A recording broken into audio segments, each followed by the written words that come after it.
و مال اور فخر و غرور کی خاطر علم دین سیکھنے والے جہنمی کے بارے میں ہے۔ اس کے بارے میں حضرت کعب بن مالک رضی اللہ عنہ کہتے ہیں کہ میں نے رسول اللہ صلی اللہ علیہ وآلہ وسلم کو فرماتے ہوئے سنا ہے کہ جو شخص علم دین حاصل کرے علماء سے فخر کرنے کے لیے یا بے علم لوگوں سے جھگڑا کرنے کے لیے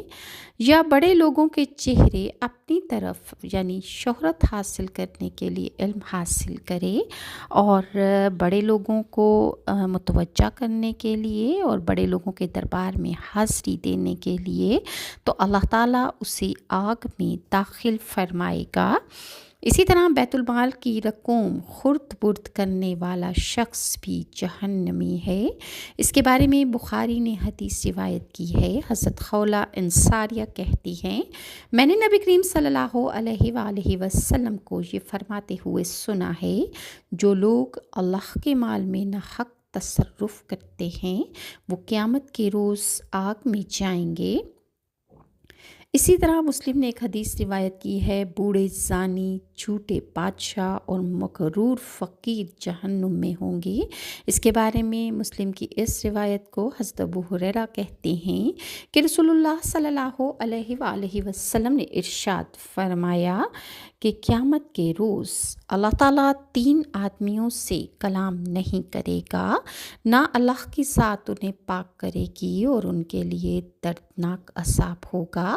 نمبر 1 بوڑھا زانی، نمبر 2 جھوٹا بادشاہ اور نمبر 3 مغرور فقیر۔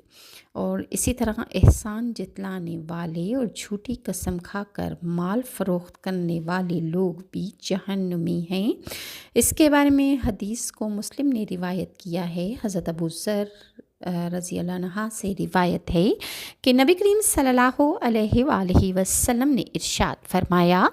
3 آدمیوں سے اللہ تعالیٰ قیامت کے روز کلام نہیں کرے گا، نہ اللہ تعالیٰ کی پاک ذات ان کی طرف نظر کرم کرے گی، نہ اللہ تعالیٰ انہیں پاک کرے گا، بلکہ ان لوگوں کے لیے اللہ تعالیٰ نے دردناک عذاب رکھا ہوگا۔ رسول اللہ صلی اللہ علیہ وآلہ وسلم نے 3 بار یہ الفاظ ارشاد فرمائے تو حضرت ابو ذر رضی اللہ عنہ نے عرض کیا کہ نامراد ہوئے اور خسارے میں پڑے